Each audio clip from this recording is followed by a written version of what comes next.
Well done, Didier. Zlatan, Jenny asked a really good question in that interview about managing these superstars, and he said, well, they're a team player at the end of the day. Is that the key? That not that he's gotten lucky because they're incredible players, but that these incredible players are not selfish? I don't believe he's lucky. He's not coaching them, he's managing them. So he doesn't give them too much info, he gives them the space. And when it comes to these players, they have the discipline to do the things that normally a star wouldn't do. They work off the ball, they click. But remember, these stars, they grow up together. They speak the same language outside the football. Listen, even Thierry said they listen to the same music. And that's different kind of stars because they don't have the ego. One has to shine more than the other one. They know what they need to do. They're clicking, they're having fun. And when you have these players, you just let them be on the pitch and they will resolve everything. That's his advantage, Deschamps. And he's being intelligent because he's doing the right thing with the stars. And Alexei, he's won everything. Yeah. He's Mr. Experience. So during a game, of course, they can look at him, they can trust him implicitly. And when that happens, you're right, he's not lucky.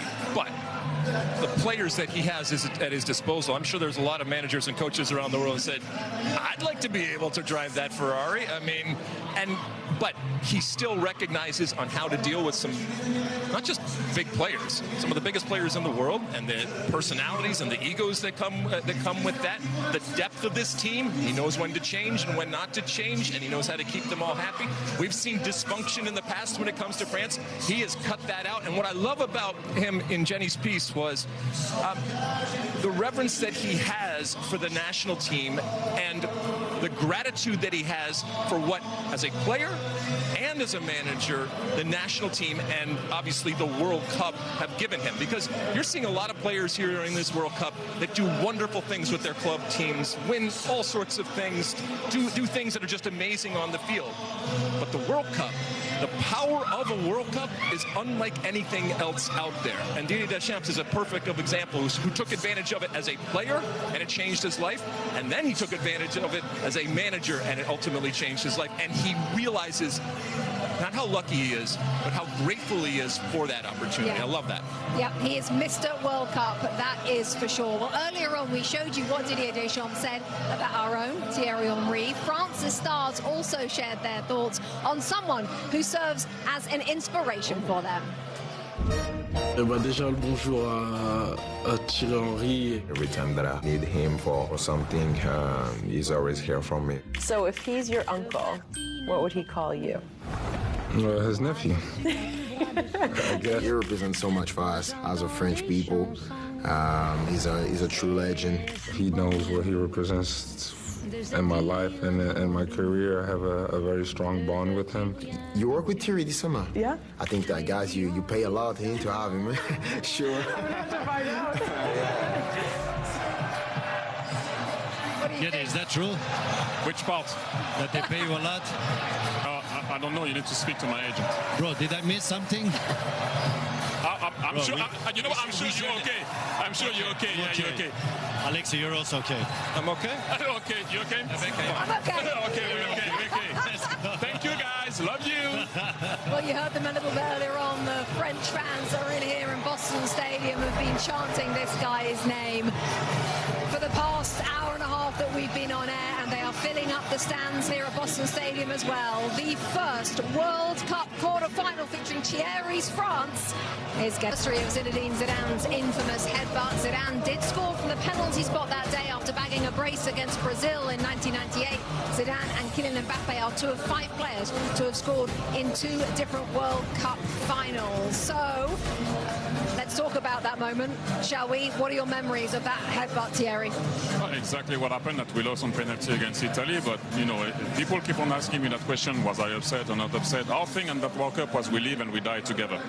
If we die together, you die together. You not put someone on the outside and suddenly you're like, oh, look at what he did. No, we died together, and that's how it is. I'm not upset with what Zizou did. It happens. I made mistakes also in my career in stuff that I shouldn't have done, but you live and you die together. I'm not upset with what happened. What a moment that was 20 years ago. For our players to watch today, sponsored by Adidas, we're going to start with you, Zlatan. You're going to go with Kylian Mbappe. I just wanted to let you know that at 27 years of age and 201 days, A good game, and hopefully he can inspire that team and be, like I said, the other day, the point guard, the quarterback of that team, and we can win the game. Zlatan, we of course knew about this player before this World Cup, but have his performances moved him even higher in your estimations? In my King of the Jungle. Essentially, yes. Listen, he had an incredible season. If he wins this World Cup, he might be also the winner in Ballon d'Or, because he had a crazy season with Bayern München. Good words. No, but the player is special. I'm happy he gets to show it now to the world, because he has done it in München, his club team, and now he's showing it to the world. And he's playing with stars, but he is also the star there. And that always, you don't get to shine when you play with other ones, but he's showing he's the point guard. I call it the architect, and he's getting the outcome of his game. He's getting the credit back. So he's working perfect for this team. I want a goal from him. 5 assists is good, but I want a goal also because he's a player that scores also goals. So a little bit ego he needs to be, in my case, in the box. A little bit more in the box. Okay. Because when he comes in the box, I want to see him look for the target and score goals. Just like the bicycle kick. That's the bicycle. That I don't know if it was it. That was magic. Lex, you want to see a goal from him, from Michael Elise? You need more from him? I didn't know we were ordering things. Yes, I'm ordering up a goal from Michael Elise. And T from the start of the tournament, as you mentioned, has been all over him in a good way and pointing him out. And, he knows him and he has known him. And so he, obviously, there's a personal connection and an understanding of where this player has come from and where he is now and how he has developed and where he shows up best on the field. I've had numerous conversations off air with Thierry about this player and where is his best position. I think we are starting to see the best of him. I will say this when it comes to this matchup here today. We have yet to see anybody make France feel uncomfortable. I don't know if that changes today, but all the other big teams in this World Cup at different points have been made to feel a little bit uncomfortable. I'm here for it if it happens, but I'm not sure if it's going to happen today. Do you agree with that, Thierry? Well, like I said, I mentioned the first half against Senegal, we looked uncomfortable for me, and against Norway, the 2-1v1, missing penalties, they scored. So yes, maybe over the 90 minutes, I think that's what Lex is saying, but we had moments. Yeah, moments so far for this brilliant French team who have blown everybody away at this World Cup. Both teams, plenty of support. You can hear it, and out there as well, fans at watch parties in Agadir and Casablanca, ready to root on Morocco. The same true for French fans in Paris and also over in LA as well.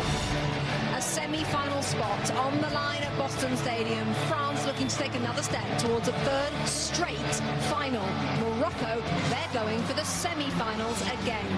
This World Cup has been dominated by stars so far. Which ones will make the difference in this quarter-final showdown? We'll have the walkouts and the national anthems of quarter-final